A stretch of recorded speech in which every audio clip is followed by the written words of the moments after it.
Dear students, তো আজ আমরা শুরু করব ল্যাটিস এনার্জি ক্যালকুলেশন এবং সেটাকে আমরা মূলত বর্ন হেভার সাইকেলের মাধ্যমে কিভাবে ক্যালকুলেট করতে হয় সেটা নিয়ে আজকের ক্লাসে আমরা আলোচনা করব। তো আমরা আগের ক্লাসে মোটামুটি ল্যাটিস এনার্জির ডেফিনেশন অবধি দেখেছিলাম লেকচার 1-এ। তো সেটাকে আরেকটু ডিটেইলসে আজকে আমরা বলবো যে কিভাবে একটা ল্যাটিস এনার্জি ক্যালকুলেট করতে হয়। অ্যাকচুয়ালি ল্যাটিস এনার্জি ক্যালকুলেশনের জন্য ডিরেক্ট কোনো সেরকম ইকুয়েশন নেই যেটা কিনা ল্যাটিস এনার্জি ডেফিনেশন থেকে আসে। তো সেটাকে বর্ন হেভার সাইকেলের মাধ্যমে আমরা ক্যালকুলেট করার চেষ্টা করব।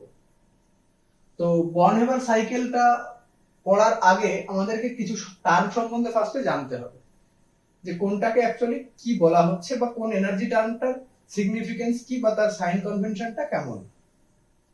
তো আমরা প্রথমে দেখব হিট অফ ফরমেশন বা ডেল্টা এইচ এফ, এই টার্মটার মানে কি। তো ডেল্টা এইচ এফ বা হিট অফ ফরমেশন এটার মানে কি সেটা আমরা দেখব। সাপোজ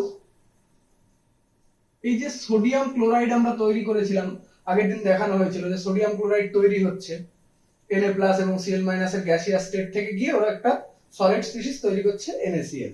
তো সেটা অ্যাকচুয়ালি সোডিয়াম তো আমরা জানি যে সেটা একটা সলিড হিসাবেই থাকে, একটা মেটাল, আর ক্লোরিনটাকে আমরা সাধারণত গ্যাস হিসাবে পাই Cl2।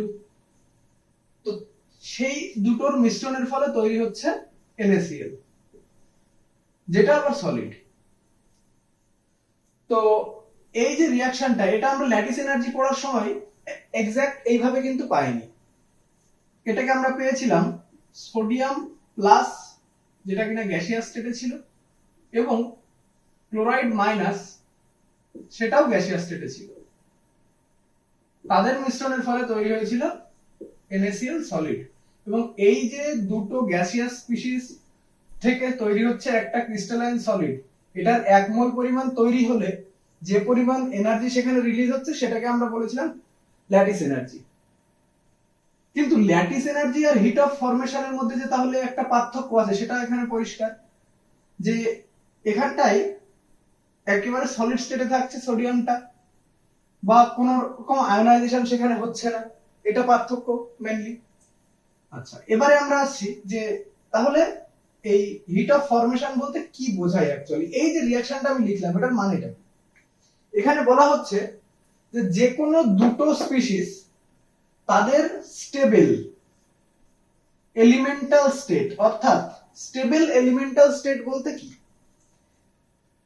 একটা মেটালের স্টেবল স্টেট কোনটা হতে পারে, অবভিয়াসলি সেটা সলিড। আর তাদের এলিমেন্টাল স্টেট মানে কি, তারা কোনো রকম যৌগ তারা তৈরি করছে না বা তারা একটা মৌলিক পদার্থ হিসেবে থাকছে সেই কন্ডিশন থেকে। অর্থাৎ এই যে কন্ডিশনটা, সোডিয়ামটা আছে একটা মেটাল হিসেবে, সেখানে না তো কোনো আয়োনাইজ হয়েছে না তো সেটা কোনো গ্যাসিয়াস স্টেটে গেছে।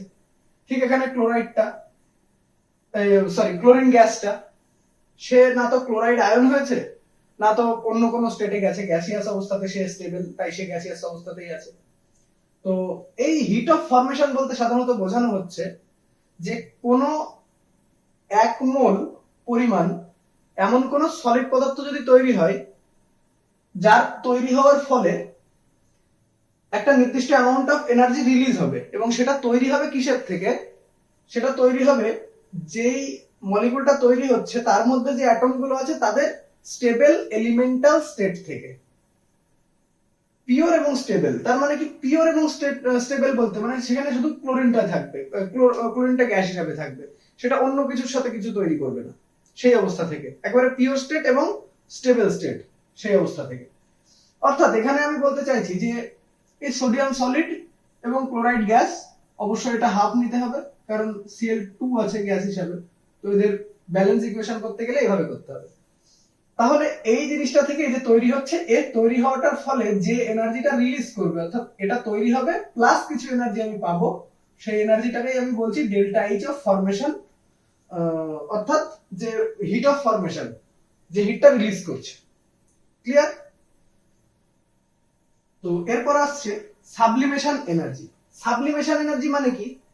সাবলিমেশন এনার্জিটা অনেক আগে থেকেই মোটামুটি সবাই জানে, সেটা হচ্ছে যে কোনো একটা সলিড স্পিসিসকে ডিরেক্টলি আমি গ্যাসিয়াস স্পিসিসে পরিণত করব।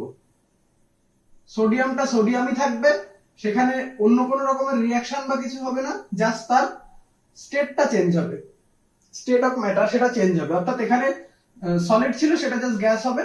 এটা 1 মোল পরিমাণ কোনো সলিডকে 1 মোল পরিমাণ কোনো গ্যাসে কনভার্ট করার জন্য যে নির্দিষ্ট পরিমাণ এনার্জি আমাকে দিতে হবে সিস্টেমকে, সেটাই হবে তার সাবলিমেশন এনার্জি। এটা হবে অবশ্যই একটা পজিটিভ এনার্জি যেটা কিনা আমাকে দিতে হচ্ছে সিস্টেমকে।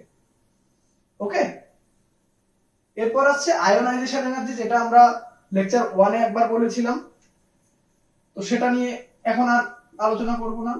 সেটাও পজিটিভ কোয়ান্টিটির হয়। আমরা জানি যে কোনো একটা অ্যাটমের একেবারে সর্বশেষ ইলেকট্রনটাকে বার করে নেওয়ার জন্য যে নির্দিষ্ট পরিমাণ এনার্জি তাকে দিতে হয় প্রতি একটা ইলেকট্রনকে বার করার জন্য, সেই এনার্জিটাকে আমরা বলেছিলাম আয়োনাইজেশন এনার্জি। এরপরে আসছে bond dissociation energy. Bond dissociation energy মানে কি, যে আমরা এখানটাই বললাম যে সোডিয়াম সলিড এবং ক্লোরিনের মধ্যে রিঅ্যাকশনটা হয়ে NaCl তৈরি হবে, কিন্তু আমাদের এই ল্যাটিস এনার্জির মাধ্যমে যে মেকানিজমটা দেখেছিলাম Na+ এবং Cl- মিলে তৈরি হচ্ছে NaCl, তো সেই ক্লোরিন গ্যাসটাকে Cl- করতে গেলে সবার আগে কি করতে হবে, ক্লোরিন ক্লোরিন যে বন্ডটা আছে সেই বন্ডটাকে ফার্স্টে আমাকে ভাঙতে হবে, তবেই একটা ক্লোরিন আলাদা হবে, একটা ক্লোরিন আলাদা হবে। তো এই যে তাদের বন্ডটা ভাঙতে গেলে একটা সিস্টেম কিন্তু এনার্জি দিতে হয়। বন্ড আছে মানে তারা স্টেবল, এবার তাদেরকে ভাঙতে গেলে, তাদের স্টেবল একটা জিনিসকে ভাঙতে গেলে তাহলে সেখানে এনার্জি দিতে হবে। সেই এনার্জিটাকেই বলা হচ্ছে মূলত বন্ড ডিসোসিয়েশন এনার্জি। সেটাও পজিটিভ, কারণ সেটাও আমাকে সিস্টেমকে দিতে হবে। ওকে, তো এরপর আসছে ইলেকট্রন অ্যাফিনিটি। ইলেকট্রন অ্যাফিনিটিটা কি? ইলেকট্রন অ্যাফিনিটিটাও আমরা লেকচার 1 এ বলেছিলাম যে এনার্জিটা কিনা নেগেটিভ হয় আমরা বলেছিলাম, অর্থাৎ কোন একটা অ্যাটম যে কিনা ইলেকট্রন নেগেটিভ, সে আর একটা ইলেকট্রন বা দুটো ইলেকট্রন পেলেই নোবেল গ্যাসের মতো ইলেকট্রনিক কনফিগারেশন পাবে, অর্থাৎ তার ভ্যালেন্স শেলে 8খানা ইলেকট্রন পূর্ণ হবে, এই কনফিগারেশন তারা পাবে। এরকম কোন অবস্থাতে তাকে একটা ইলেকট্রন যদি দেওয়া যায় তাহলে সিস্টেম স্টেবিলাইজ করে, তাহলে সিস্টেম স্টেবিলাইজ করলো মানে কি সে এনার্জি রিলিজ করবে। তো সেই ক্ষেত্রে অবশ্যই আমরা জানবো যে এই এনার্জিটা একটা নেগেটিভ কোয়ান্টিটি, যেটা কিনা সিস্টেম আমাকে ফেরত দিচ্ছে প্রোডাক্টের সাথে সাথে। এই জায়গাতে একটা ভালো ডিসকাশন রয়েছে, সেটা হলো যে এই ইলেকট্রন অ্যাফিনিটিটা বললাম নেগেটিভ এনার্জি, কিন্তু এই ইলেকট্রন অ্যাফিনিটিটা নেগেটিভ এনার্জি হতে পারবে শুধুমাত্র একটা ক্ষেত্রে, যখন সেই স্পিসিসকে আমি শুধুমাত্র একটাই ইলেকট্রন দিচ্ছি, বা তার ফার্স্ট ইলেকট্রন অ্যাফিনিটির ভ্যালুটা সবসময় নেগেটিভ এনার্জি হবে। কিন্তু যদি তাকে আমাকে একাধিক ইলেকট্রন তাকে দিতে হয়, অর্থাৎ আমি সাপোজ বললাম ও অক্সিজেন, ও, তাহলে অক্সিজেনকে আমার যদি অক্টেট ফুলফিল করতে হয়, তাহলে ভ্যালেন্স ইলেকট্রন আছে কটা, 6টা, তাকে আরো দুটো ইলেকট্রন দিতে হবে। তাহলে তার যে আমি ফার্স্ট ইলেকট্রনটা সেখানে ইনক্লুড করব, সেই এনার্জিটা হবে নেগেটিভ এনার্জি, অর্থাৎ সেখানে সিস্টেম স্টেবিলাইজ করলো। কিন্তু পরবর্তী যদি আরেকটা ইলেকট্রন আমাকে দিতে হয়, তখন তার মধ্যে যেহেতু এক্সেস ইলেকট্রন একটা আগে থেকে দেওয়া, বাইরে থেকে আরেকটা ইলেকট্রন আসলে তাদের মধ্যে রিপালশন তৈরি হবে, তার জন্য সেই ইলেকট্রনটা সহজে নিতে চাইবে না। এবার সেই ইলেকট্রনটা যদি আমাকে দিতে হয় তাকে, তাহলে আমাকে বাইরে থেকে ফোর্সফুলি তাকে ইলেকট্রনটাকে ইনক্লুড করাতে হবে, অর্থাৎ আমাকে তখন বাইরে থেকে এনার্জি দিতে হবে, এবং সেক্ষেত্রে এনার্জিটা পজিটিভও হতে পারে। দ্বিতীয় ইলেকট্রন দিতে হলে অবশ্যই সেটা পজিটিভ হবে, ফার্স্টেরটাই শুধুমাত্র নেগেটিভ। ক্লিয়ার? এটা খুবই ইম্পর্টেন্ট, কারণ যখনই এমন কোন রিঅ্যাকশন আমরা পাবো যে ক্ষেত্রে দুটো করে ইলেকট্রন বার করতে হচ্ছে বা কাউকে দুটো করে ইলেকট্রন ডোনেট করতে হচ্ছে, এরকম কোন আয়নিক সিস্টেম যদি আমরা কখনো পাই, তাহলে সেক্ষেত্রে আমাদের এই সাইন কনভেনশনটা অবশ্যই খেয়াল রাখতে হবে, না হলে পুরো হিসেবটা ভুলভাল হয়ে যেতে পারে। এরপর আসছে ল্যাটিস এনার্জি, যেটা বারবার করে বলেছি, আর নতুন করে বলার কিছু নেই। অবশ্যই সেই এনার্জিটা নেগেটিভ হয়। তো এটা ছিল আমাদের মোটামুটি কিছু টার্ম বা কিছু এনার্জি টাইপ এবং তাদের সাইন কনভেনশনটা কিরকম কি আছে সেই বিষয়ে কথাবার্তা। তো এবার আমরা মেইনলি শুরু করব ল্যাটিস এনার্জির ক্যালকুলেশনটা আমরা কিভাবে করব, এবং বর্ন হেবার সাইকেলটা মূলত কেমন, কিভাবে তার ক্যালকুলেশন হয়, তার সমস্ত স্টেপগুলো আমরা দেখব। ওকে, তো বর্ন হেবার সাইকেলের ক্ষেত্রে আমরা প্রথমে সেই ইকুয়েশনটা আরেকবার দেখে নেব। Sodium solid plus chlorine gas, সেখান থেকে তৈরি করছি NaCl solid plus delta H of formation. Okay, এটা হাফ। এই ছিল আমার ইকুয়েশন। তাহলে আমি বললাম প্রথমে যে সাবলিমেশন এনার্জি মানে কোন একটা সলিড কম্পাউন্ডকে আমি সেখান থেকে তার গ্যাসিয়াস স্টেটে নিয়ে আসবো। তার মানে সোডিয়ামটা আমার এখানে সলিড আছে, আমি যদি একে সাবলিমেশন এনার্জিটা দিই তাহলে এটা কি তৈরি হবে? সোডিয়াম গ্যাস তৈরি করবে। ক্লিয়ার? এরপর আমি যদি সেখানে আয়োনাইজেশন এনার্জি দিই তাহলে কি হবে? একটা ইলেকট্রন সে বার করে দেবে, তার মানে সোডিয়াম প্লাস তৈরি করবে, সেটাও গ্যাসিয়াস স্টেটে। ক্লিয়ার? এবার এই যে ক্লোরিন আছে গ্যাস, তার মানে ক্লোরিন একটা বন্ড আছে, সিঙ্গেল বন্ড। তাহলে সেই বন্ডটা ভাঙার জন্য আমি যদি এখানে বন্ড ডিসোসিয়েশন এনার্জি দিই তাহলে এখানে আমার তৈরি হবে ক্লোরিন, সিঙ্গেল একটা ক্লোরিন, সেটাও গ্যাসিয়াস স্টেটে থাকবে। এবং এখানে একটা জিনিস, সেটা হচ্ছে আমি এটা হাফ মোল যেহেতু নিয়েছি, তাহলে একটা বন্ড ভাঙতে যে এনার্জিটা আমাকে দিতে হয় তার হাফ এনার্জি আমাকে সেক্ষেত্রে দিতে হবে, কারণ এটা আমার আছে হাফ মোল। আমরা বন্ড ডিসোসিয়েশন এনার্জি বলতে আমরা বুঝেছিলাম যে এক মোলকে ভাঙতে যে এনার্জিটা দিতে হয়, এক মোল স্পিসিসের মধ্যে নির্দিষ্ট একটা বন্ড ভাঙতে যে এনার্জিটা দিতে হয় সেটা হচ্ছে তার বন্ড ডিসোসিয়েশন এনার্জি। কিন্তু এখানে আমার স্পিসিসটাই আমি নিচ্ছি হাফ, তাহলে বন্ড ডিসোসিয়েশন এনার্জিটাও আমাকে হাফ ক্যালকুলেট করতে হবে। ওকে, এরপরে আসছে ইলেকট্রন অ্যাফিনিটি, কারণ এই ক্লোরিনকে আমাকে Cl মাইনাস বানাতে হবে, তবেই তো Na প্লাস এর সঙ্গে রিঅ্যাক্ট করবে। তাহলে এখানে আমি Cl মাইনাস তৈরি করলাম, সেটাও গ্যাসিয়াস স্টেটে, তার জন্য আমাকে ইলেকট্রন অ্যাফিনিটি দিতে হলো, অর্থাৎ ইলেকট্রন অ্যাফিনিটি ফলে সেই ইলেকট্রনটা নিয়ে আমার স্টেবল সিস্টেম তৈরি করলো, সিস্টেমে সে আরো এনার্জি রিলিজ করে দিল। ওকে, এবার এরা দুজন জুড়ে গিয়ে এখান থেকে তৈরি করবে NaCl সলিড। এই সলিডটা তৈরি হওয়ার ফলে যে এনার্জিটা রিলিজ হবে সেটাকে আমরা বলেছিলাম ল্যাটিস এনার্জি। ক্লিয়ার? পুরো সাইকেলটা ক্লিয়ার? এটাই হচ্ছে আমাদের বর্ন হেবার সাইকেল, এর মধ্যে তেমন কঠিন কিছু নেই, জাস্ট স্টেপ ওয়াইজ বিষয়গুলোকে বসাতে হবে। ওকে, তো আমরা ক্লাসের শুরুতে বললাম যে হিট অফ ফরমেশন, যেটা কিনা একদম স্টেপের শেষে গিয়ে আমি এক্সট্রা পাচ্ছি, সেটা হচ্ছে হিট অফ ফরমেশন। তাহলে হিট অফ ফরমেশনটা আমি কখন পাবো? এতগুলো স্টেপ হয়ে যাওয়ার পর ফাইনালি গিয়ে আমি হিট অফ ফরমেশনের ক্যালকুলেশনটা পাচ্ছি। তার মানে আমি এটা লিখতে পারি যে ডেল্টা এইচ অফ ফরমেশন বা ডেল্টা এইচ এফ, সেটা ইজ ইকুয়ালস টু, প্রথমত আমাকে সাবলিমেশন এনার্জি দিতে হয়েছে সেটা, প্লাস আয়োনাইজেশন এনার্জি দিতে হয়েছে সেটা, plus bond dissociation energy by 2 এটা দিতে হয়েছে, মাইনাস ইলেকট্রন অ্যাফিনিটি, কারণ এক্ষেত্রে আমার ইলেকট্রন নিয়েছে এবং একটা মাত্রই নিয়েছে, তার জন্য তার সাইনটা নেগেটিভ। যদি দুটো নিত তাহলে আমরা E1 E2 করে করতাম, সেটা আমরা পরবর্তী এক্সাম্পলে দেখব। এরপর ল্যাটিস এনার্জি রিলিজ হয়েছে, তার মানে সেটাও নেগেটিভ। এই যে গোটা ক্যালকুলেশন উইথ সাইন কনভেনশন, এটাই আমাকে বলবে যে ডেল্টা এইচ এফ টা কি হবে। এবং একটা স্পিসিস তখনই তৈরি হবে যখন এই ডেল্টা এইচ এফ টা নেগেটিভ হবে, ডেল্টা এইচ নেগেটিভ।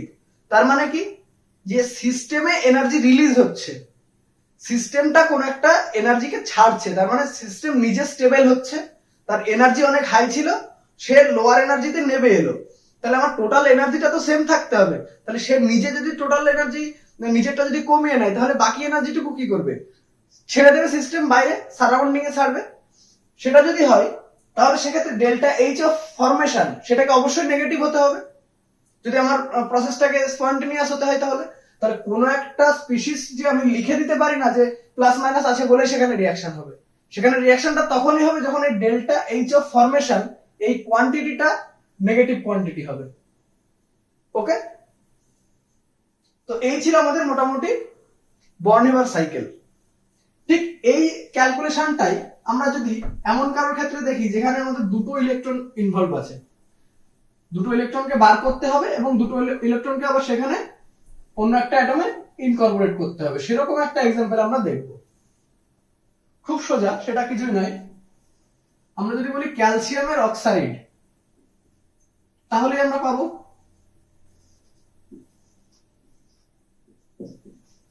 এই এক্সাম্পলটা, এখানে হাফ হবে কারণ O2 আছে আর এখানে একটা মাত্র ক্যালসিয়াম আছে। ক্লিয়ার? তাহলে এখানে কেমন ভাবে আমরা ক্যালকুলেশনটাকে করব, চাইলে তোমরা ভিডিওটা পজ করে নিয়ে নিজেরা ট্রাই করতে পারো, তারপর চেক করতে পারো ঠিক হলো কি ভুল হলো। তো প্রথমে আমাদেরকে এখানে একইভাবে সাবলিমেশন এনার্জি দিতে হবে। এটা সলিড ছিল, এটা গ্যাস ছিল। সাবলিমেশন এনার্জি দেবো, সলিডটা হয়ে যাবে গ্যাস, তার মধ্যে আয়োনাইজেশন এনার্জি দেবো। আয়োনাইজেশন এনার্জি আমরা দিলে কি পাবো? ক্যালসিয়াম প্লাস পাবো। কিন্তু এই যে আবার প্রোডাক্টটা তৈরি হচ্ছে, এই প্রোডাক্টের ক্ষেত্রে ক্যালসিয়ামটা আছে +2 স্টেটে, অক্সিজেনটা আছে -2 স্টেটে। অতএব এই ক্যালকুলেশনটা আমাকে এমন ভাবে সাজাতে হবে যাতে ক্যালসিয়ামের মাথায় +2 আসে। তাহলে আমার এখানে +1 এসেছে, তার মানে এখন একটা ইলেকট্রন আমাকে বার করতে হবে, তার মানে ফার্দার আবার একটা আয়োনাইজেশন এনার্জি আমাকে দিতে হবে। সেটা দিলে আমি কি পাবো? Ca+2, সেটা গ্যাসিয়াস স্টেটে আছে। এবং যখন একাধিক আয়োনাইজেশন এনার্জি এরকম ভাবে চলে আসবে তখন সেটাকে যথারীতি I1 I2 এইভাবে দেখানো যেতে পারে। ওকে, এরপর আসছে কি? Bond dissociation energy. এক্ষেত্রেও হাফ আছে, তার জন্য আমি বাই 2 করব। তাহলে এখানে আমি পেয়ে যাব অক্সিজেন গ্যাস, জাস্ট O2 নয় কিন্তু এটা O হবে, গ্যাস, বন্ড যেহেতু ডিসোসিয়েট করেছে। এরপর আমি কি দেব? এখানে ইলেকট্রন অ্যাফিনিটি দেব। ইলেকট্রন অ্যাফিনিটি এটা E1 বলবো, কারণ একটা ইলেকট্রন আমি তাকে ফার্স্ট দিচ্ছি। তাহলে এখানে কি তৈরি হবে? O মাইনাস গ্যাস, কিন্তু এখানে কি আছে? O2 মাইনাস, তার মানে আরো একটা ইলেকট্রন আমাকে দিতে হবে। তাহলে ফার্দার যদি আমি দিই E2, তাহলে কি হবে? O2 মাইনাস গ্যাসিয়াস স্টেটে। ওকে, কিন্তু এখানে আমার যেটা বলা সেটা হচ্ছে এটা নেগেটিভ কোয়ান্টিটি বাট এটা positive quantity. Very very important এই জায়গাটা, এই কারণেই এই সাইন কনভেনশনটা যদি ভুল হয় তাহলে ল্যাটিস এনার্জি ক্যালকুলেশন যদি কোনো নিউমেরিক্যাল প্রবলেম থাকে তাহলে সেটা কিন্তু ভুল হবে। সুতরাং এই জায়গাটা ভেরি ভেরি ইম্পর্টেন্ট। ওকে, তো এদের মধ্যে এবার যদি আমি দেখি তাহলে এই কম্বিনেশনটা মিলে তৈরি করবে CaO এবং রিলিজ করবে ল্যাটিস এনার্জি। ওকে, তাহলে এদের ক্ষেত্রে আমরা যদি ডেল্টা এইচ এর ক্যালকুলেশন করি তাহলে কি পাবো? Delta H of formation is equals to sublimation energy plus IE1 plus IE2 plus bond dissociation energy by 2 minus electron affinity 1 plus electron affinity 2 minus lattice energy. Okay, এবার এখানে আমার আর একটা কথা বলার আছে, সেটা হচ্ছে যদি পরীক্ষাতে নিউমেরিক্যাল প্রবলেম আসে এবং এরকম কোন সিস্টেম দেওয়া আছে যার ক্ষেত্রে দুটো বা তিনটে এরকম ইলেকট্রন এক্সচেঞ্জ করতে হচ্ছে, কিন্তু সেখানে শুধুমাত্র দেওয়া আছে যেটার মধ্যে IE বলে একটা কোনো ভ্যালু দেওয়া আছে, XYZ যা কিছু হতে পারে।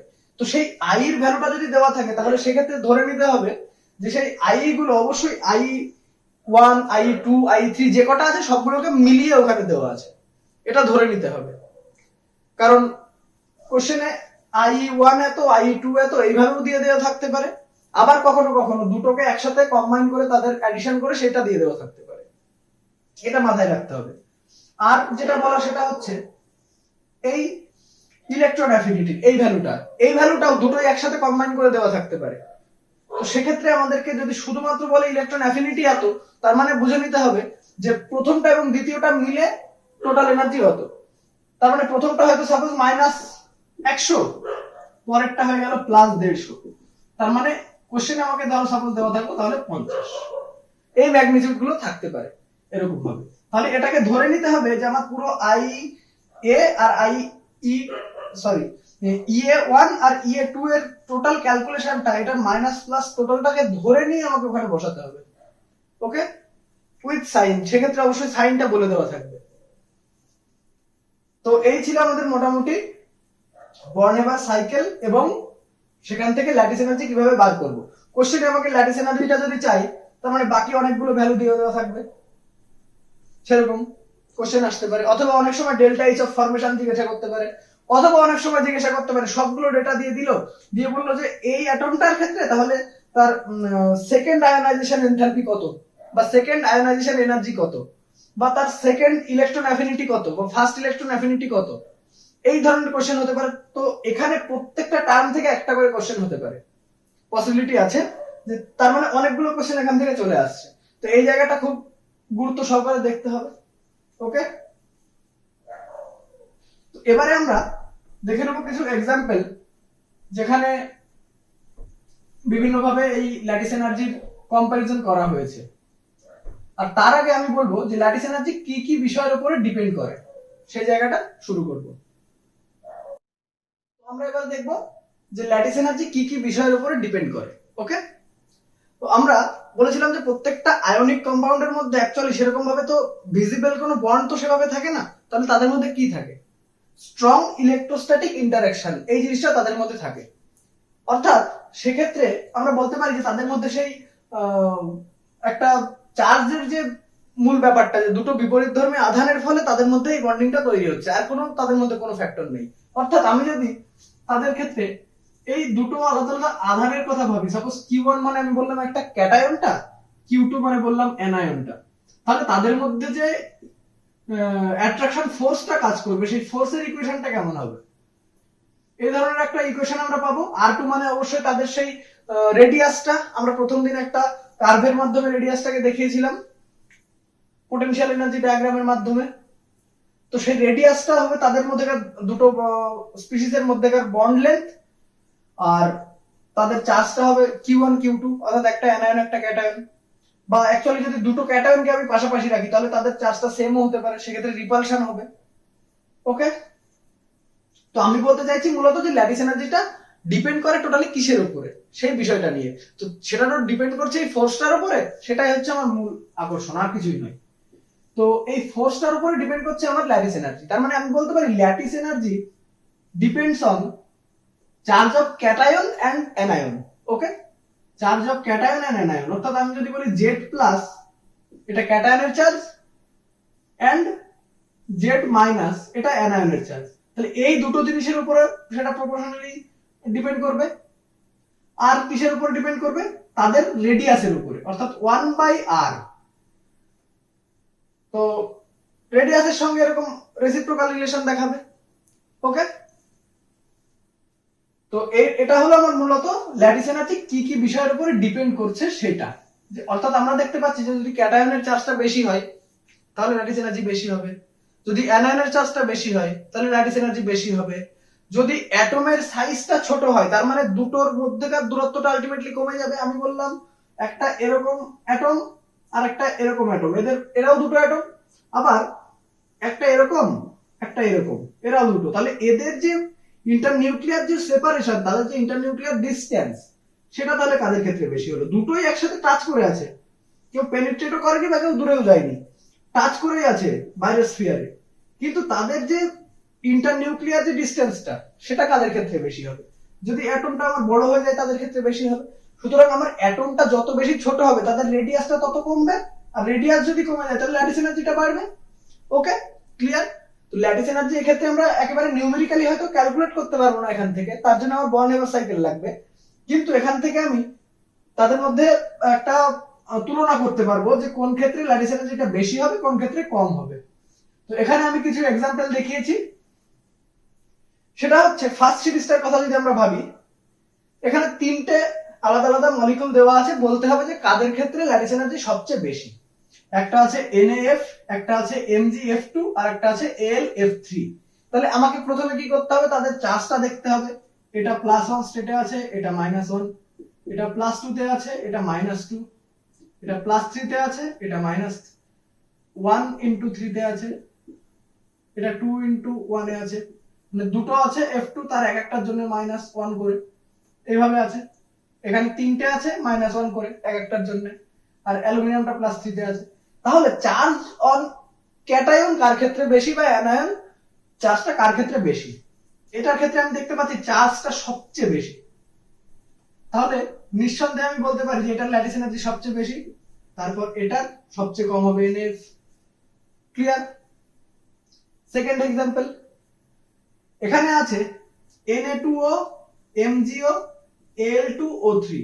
তার মানে এখানে আমি বলতে পারি +1 করে দুবার আছে, এটা আছে -2 তে, এখানে +2 তে আছে, -2 তে আছে, আবার এখানে দুটো অ্যালুমিনিয়াম তিনটে অক্সিজেন, মানে পার অক্সিজেনের জন্য এখানে আছে -2 করে, অর্থাৎ টোটাল হচ্ছে -6, আর এক একটা অ্যালুমিনিয়ামের জন্য আছে +3 করে, তার জন্য +6, তার মানে টোটালটা নিউট্রাল হলো।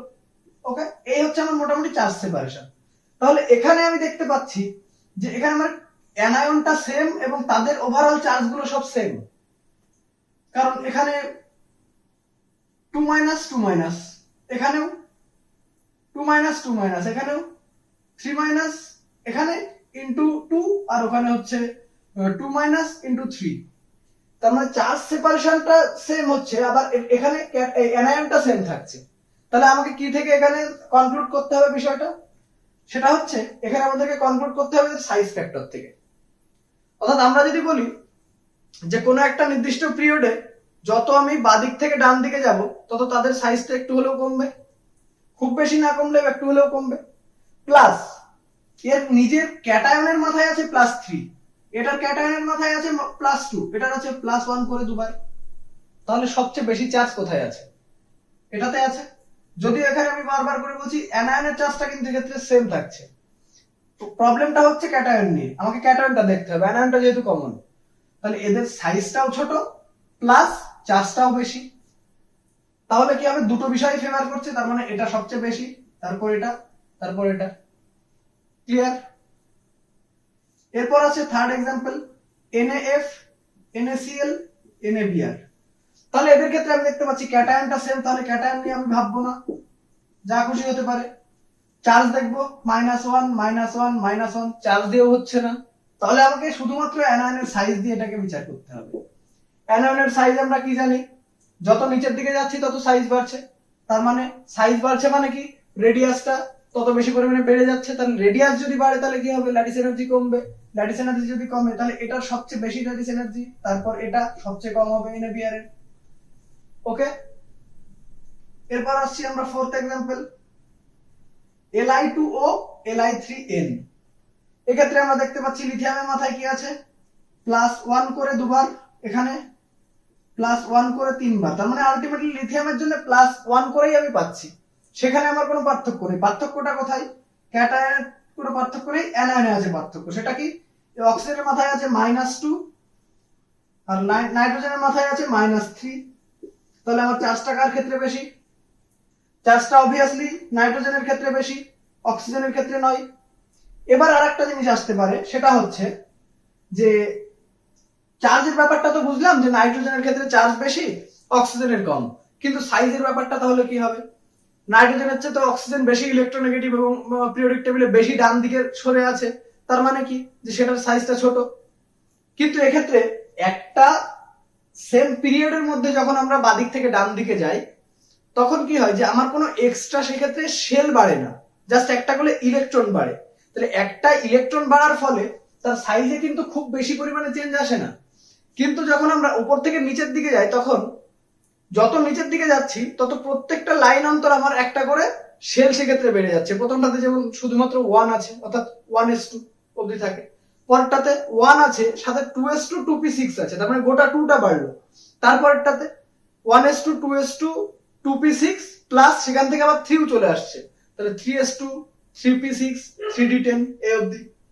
তো এইভাবে প্রত্যেকটার ক্ষেত্রে তাহলে সেক্ষেত্রে একটা করে শেল বাড়ছে। তার ফলে কি হয় যে যত নিচের দিকে যায় তাদের সাইজটা র্যান্ডমলি বাড়তে থাকে, র্যাপিডলি বাড়তে থাকে। কিন্তু যখন আমরা বাঁদিক থেকে ডান দিকে যাই তখন একটা মাত্র শুধু ইলেকট্রন করে বাড়তে থাকে, সেক্ষেত্রে ইলেকট্রন প্রোটন একটা করে বাড়তে থাকে, আর কোনো পার্থক্য নেই। তাহলে কি হয়? সাইজটা র্যাপিডলি বাড়ে না, সেক্ষেত্রে সাইজটা খুব কম বাড়ে, কিন্তু চার্জ সেপারেশনটা তো সেক্ষেত্রে তাহলে বেশি হয়ে যাচ্ছে, কারণ একটাতে -2 একটাতে -3। তাহলে সবসময় মাথায় রাখতে হবে যখন চার্জ এবং সাইজ যদি দুজনকে যদি অপোজ করে কোনো একটা ফ্যাক্টরের ক্ষেত্রে, তাহলে অলওয়েজ আমাদেরকে চার্জ ফ্যাক্টরটাকে সবচেয়ে প্রায়োরিটি দিতে হবে, কারণ চার্জটা সবসময় এক্ষেত্রে ডমিনেটিং হবে। ওকে, ক্লিয়ার? এটা খুব ইম্পর্টেন্ট একটা কোশ্চেন ছিল। তো সেক্ষেত্রে ল্যাটিস এনার্জির অর্ডারটা হবে এরকম। ওকে, এবার আসছে NaF আর MgCl2। এটার ক্ষেত্রেও একই কেস, অর্থাৎ আমি বলছি এখানে +1 -1 আছে, এখানে কি আছে? এখানে আছে +2 আর এখানে আছে -1 করে দুবার, মানে -2। তাহলে আমার এই অ্যানায়নের চার্জটা পার অ্যানায়নের জন্য সেম থাকছে, কোনো আপত্তি নেই, কিন্তু ক্যাটায়নের চার্জটা এখানে +1 এখানে +2। তাহলে +1 আর +2 এর মধ্যে ল্যাটিস এনার্জি কার বেশি হওয়ার কথা? অবশ্যই +2 বেশি হওয়ার কথা +1 এর চেয়ে। কিন্তু এক্ষেত্রে অ্যানায়নের যে সাইজটা সেটা কি এর কম, এর সাইজটা ছোট, আর কম, এর আরটা বেশি।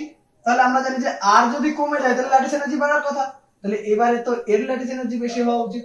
ঠিক একই কনসেপ্ট দিয়ে আমরা বলতে পারি যে না সেটা হবে না, এটাই হবে, অর্থাৎ NaF এটার চেয়ে MgCl2 এটা বেশি ল্যাটিস এনার্জি দেখাবে। ওকে, তো এই ছিল কিছু কম্পারিজন। আশা করি আজকের ক্লাসটা বুঝতে কোনো অসুবিধা হয়নি। যদি অসুবিধা হয়ে থাকে তাহলে অবশ্যই আমাকে টেলিগ্রাম চ্যানেলে জানাতে পারো অথবা আমার কমেন্ট বক্সে জানাতে পারো। এছাড়াও আমি একটি হোয়াটসঅ্যাপ গ্রুপ নিয়ে এসেছি যেখানে আমি রেগুলার আপডেট দিতে থাকছি বিভিন্ন ডিপিপি এবং স্টাডি ম্যাটেরিয়াল সম্বন্ধে। তো ফার্দার আরো ভালো ভালো আপডেট পাওয়ার জন্য হোয়াটসঅ্যাপ গ্রুপটিতে জয়েন করতে পারো এবং আমার টেলিগ্রাম চ্যানেলটিতে জয়েন করতে পারো। ধন্যবাদ।